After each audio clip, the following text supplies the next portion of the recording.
Welcome to episode 1 of PokeNova. I was invited to a Pixelmon server where there's a bunch of people playing Pixelmon. I decided to go ahead and join because I thought it'd be kind of fun to play with a ton of other people. And in doing so, I got to meet all kinds of people, meet all kinds of different features in the game, and I've learned so much more about Pixelmon. Let's see how my first episode will go through. This is my first week in PokeNova.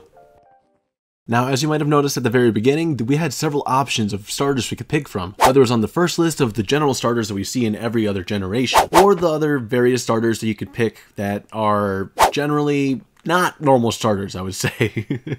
They're just random Pokemon you find around in the wild. So if you want to download the PokeNova server for yourself, head on to CurseForge and head to PokeNova, where you can find the PokeNova server right here, where, yeah, you can download it for yourself and play along with me.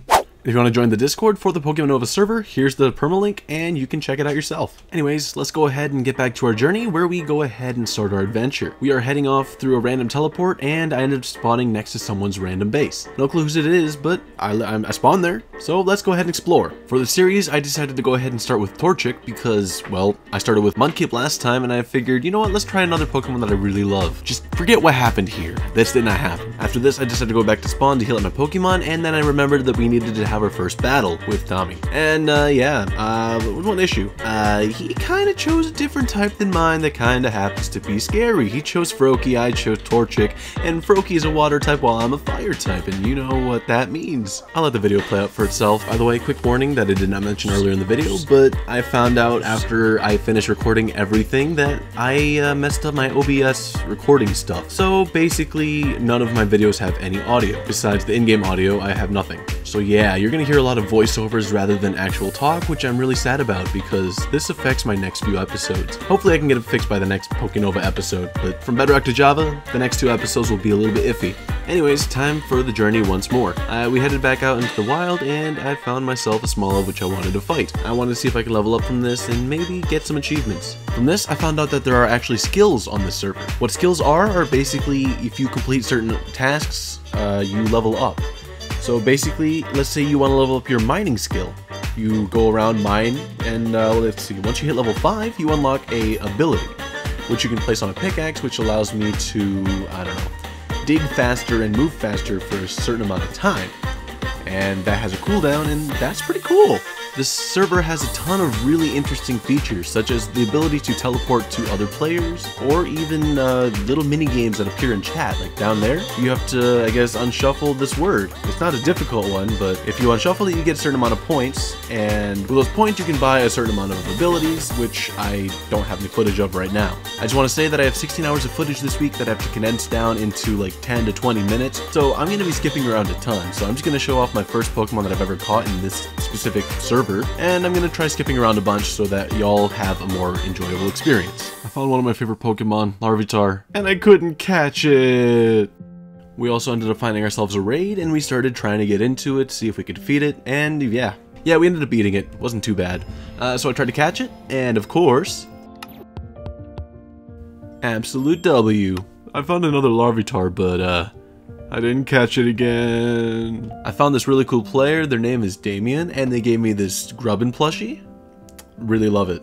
Anyways, another cool feature on the server is that there are claims that you can set so that only you or people that you trust can touch your land. This is really cool, especially on a server. We don't know if there's griefers. I doubt there's any griefers on this server. I think we're all really chill. But, you know, in the case that there are ever any griefers, this really helps to prevent that kind of stuff from happening. Now, as you might have just seen right here, Tommy was nice enough to get me a Larvitar. And I'm really happy because I love Larvitar so much. It's one of my favorite Pokemon of all time. Another feature that the server has are the fact that it has shops where you can buy a ton of items, such as Pokeballs right here. I was running out of Pokeballs, so I really needed this. This is awesome.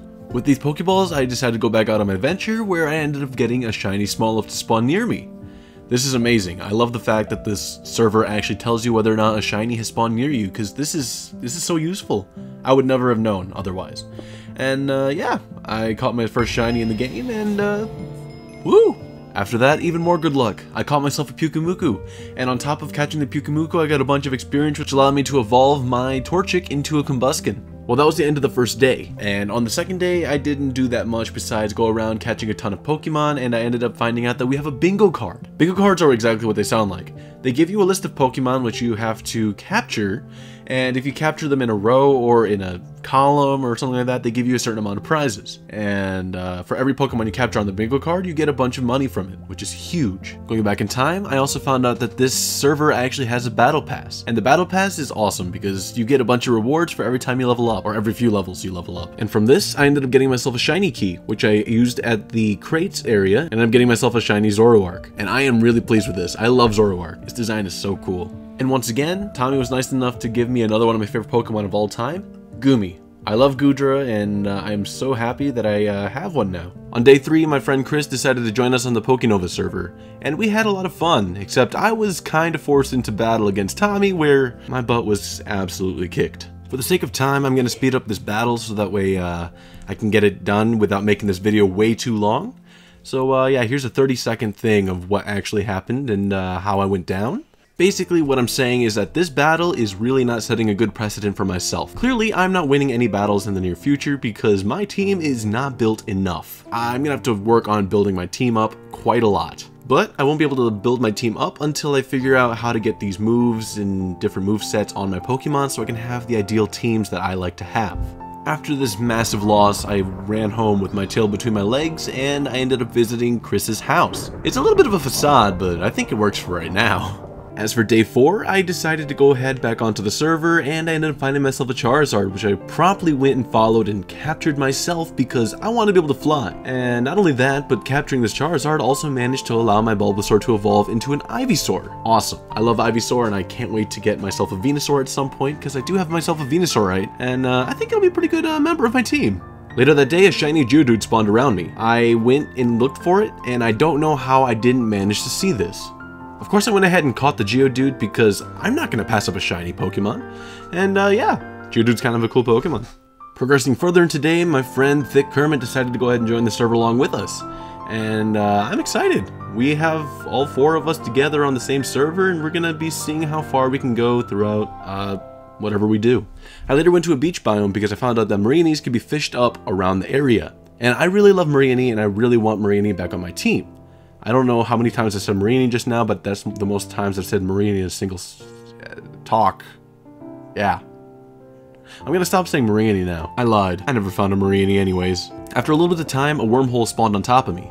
I decided to go through and head over to Ultra Space to see what I could find over here. All we found were a ton of raids where I could not catch any of the Pokemon for some reason. I guess I'm just that unlucky. Throughout Kermit's first day, he ended up getting a ton of shinies to spawn on him. I think it was a total of like 5 or 6, and even a legendary. I don't know how it happened, but it just happened. I even went into the Nether and found myself a Nether fortress.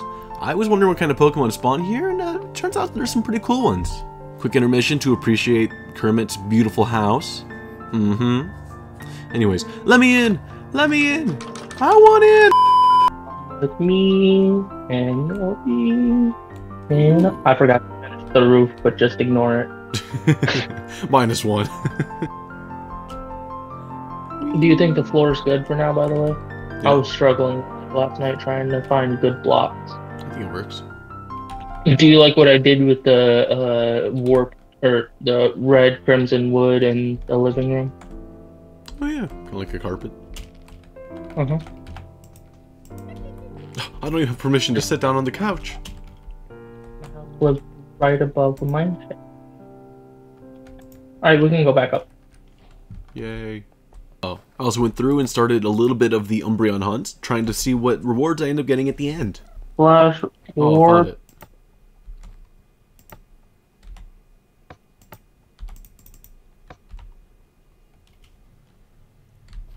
Oh, that is... Hoping for a legend. There's no need to hope. I can summon one here. Oh, I found a present. Huge. It's getting harder and harder, Ben, so... Really is. To wrap up today's episode, I ended up fighting Eradicate to allow my Ivysaur to evolve into a Venusaur. Really hyped about that. I'll finally be able to put the Venusaur I've had on the Ivysaur for the longest time to use. And last but not least, I went to Tommy's house where he had a bunch of fossil stuff, where I ended up cleaning up the fossil, getting an old amber, which is meant for an Aerodactyl, and of course I converted it through this machine, which took a long time. And I'm not going to bore you all with that, so yeah, let's end the episode off here, and thank you for watching. And of course, have a good one.